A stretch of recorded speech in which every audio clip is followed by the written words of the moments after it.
Good morning, everybody. Welcome back to the channel for another video. The second video that you are seeing me sitting here in this very spot because I actually just finished filming, which you guys will have seen at this point, but I just finished filming an updated video on dose splitting and sort of more information and what you need to know in terms of that and what you need and all of the things. I've been getting a lot of questions about that recently, which I am assuming is becoming because of the shortage issues and the compounding issues and all of that going on right now. I think a lot more people are looking into that option. So I've been getting a lot of questions about it. So I went ahead and made that video. And so I hope that helped clear up some answers that some of you, or questions that some of you were having, because I was getting a ton of emails about that. So that was a video that you guys saw yesterday. That was a bit of a bonus video. Today, we actually are going to be talking about a new study. Well, a new results publication of the original Surmount study that came out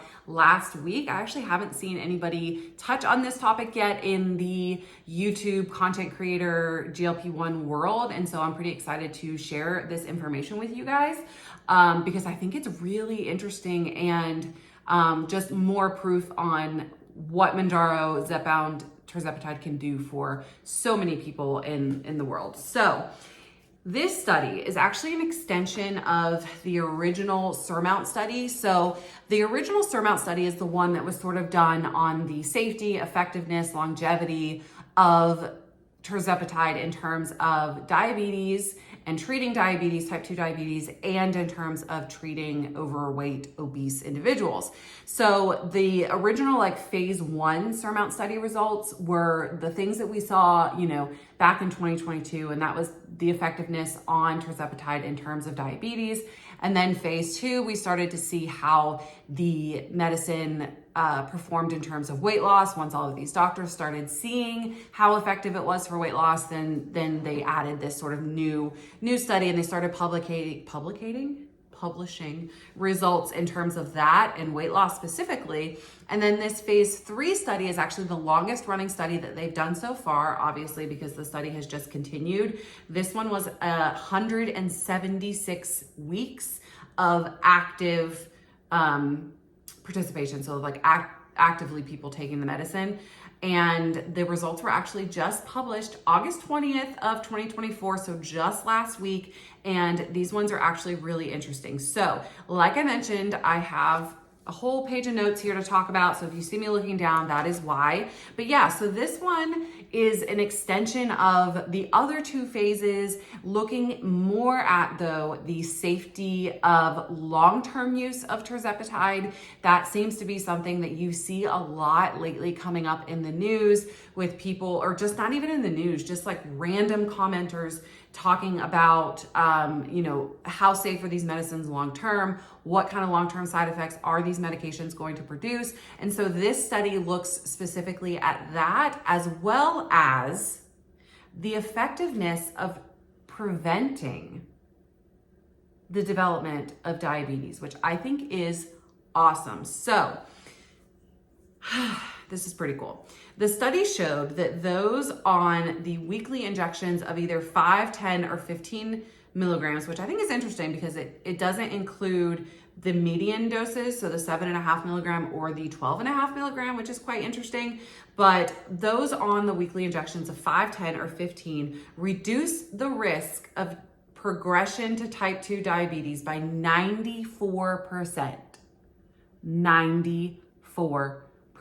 Those numbers are incredible. So essentially, most of the 1,032 people that were included in this study were either pre-diabetic, obese, or overweight, and 94% of the pre-diabetics slowed the disease progression to type 2 diabetes. Again, 94%. Now, some could say that this is just a result of weight loss, right? So it would have been a natural thing that you would lower your risk of developing type 2 diabetes. However, there is a lot of science suggesting now that type 2 is hereditary in some way, that it is definitely a diet and lifestyle choice, but also if you have family members that were more likely to that had diabetes, that you then genetically were more likely to develop diabetes. And so this is interesting that even with all of those factors, the risk of disease progression was reduced by 94% compared to those that were on the placebo dosage. So after the trial ended, there also was a 17-week period. So it was 193 weeks in total, I believe is what 176 and 17 is. 193 weeks in total. And that last 17 weeks was actually just like this follow-up period where the people that were on the original tirzepatide injection stopped them. And then they were followed during that 17-week period to see if they gained any weight, if they had any more disease progression, all of that. And overwhelmingly, it says 85% of people started to regain weight, and the disease progression towards type 2 diabetes started to develop again. So where it had been like paused while they were taking the tirzepatide injections, as soon as they stopped taking them, the progression towards being a type 2 diabetic sort of kicked back into full gear, which again, I think is really, really interesting and speaks to the necessity of the long-term use of these medicines. I mentioned recently that I'm going, or I think it was in my video on Monday, that I'm going to be doing a video very soon. I've been working on it all this week where I share a specific story of a follower of mine that actually had to stop taking Zepbound for a number of months, and sort of what happened to her and her health in that period. And I think that you guys will find after you watch that video, after I release that video, that these studies align very much so to what the general public is also experiencing if they have to stop taking the medicine. You know, it's always interesting to read a study, right? And like one that was, especially one that is put on by the that a lot of the makers of the medicine are included in on.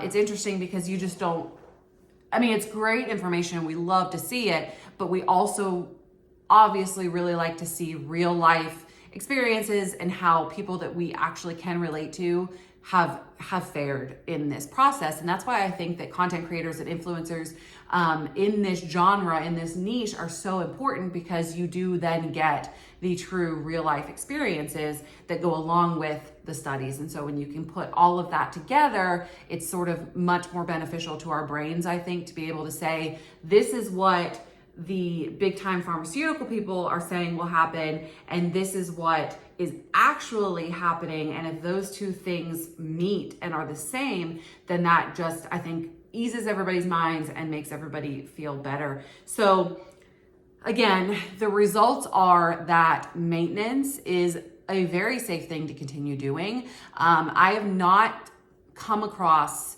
in any of my research or in any of my personal conversations with physicians, I've not come across anybody say or bring up concern of long-term use of Mounjaro or Zepbound with most individuals. Now, of course, there are the precautionary people if you have the kidney disease issues or any kind of kidney function issues, if you are of a certain age, if you are of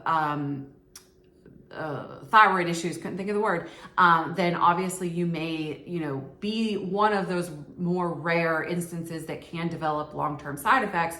But for the majority, these medicines are considered to be generally safe for long-term use. I think it's prudent to mention, when you see all of these sort of armchair warriors coming out saying that long-term side effects are going to be awful. I've seen people saying that in 20 years we're going to be seeing if you or someone took Ozempic, then call this number, the lawyer commercials.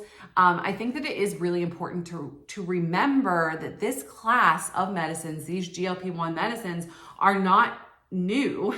They have been around since the 70s with Saxenda and Trulicity and all of those other ones that were used before. The only thing that has happened in this process is that the development of them and the use of them has gotten better, right? And so as the early stage medicines have gotten better, so have the results. This is no different than an allergy pill, right? When you look at allergy pills from 20, 30 years ago, they were not as effective or they weren't as good. And if they were, then all of these newer ones that work better wouldn't have come out. Do you understand what I'm saying? It's it's the same in any pharmaceutical industry, in any genre of medicine that you look at. There is this sort of progression of when a class of medicines was first introduced and how it develops over time and becomes better. Hopefully that's the goal, is to always become better. That's the goal that the pharmaceutical industry and the scientists and the doctors that work on these things have, is for them to become better. So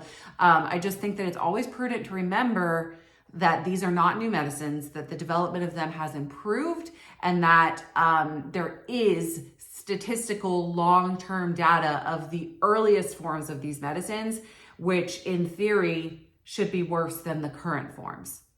So just wanted to get that out there. But yeah, it's 94% reduction in the progression of diabetes. So not only now are we dealing with the GLP-1s helping with weight loss and helping with sleep apnea and helping in some cardiology issues, like there's Ozempic is now being prescribed to help some in cardiology problems.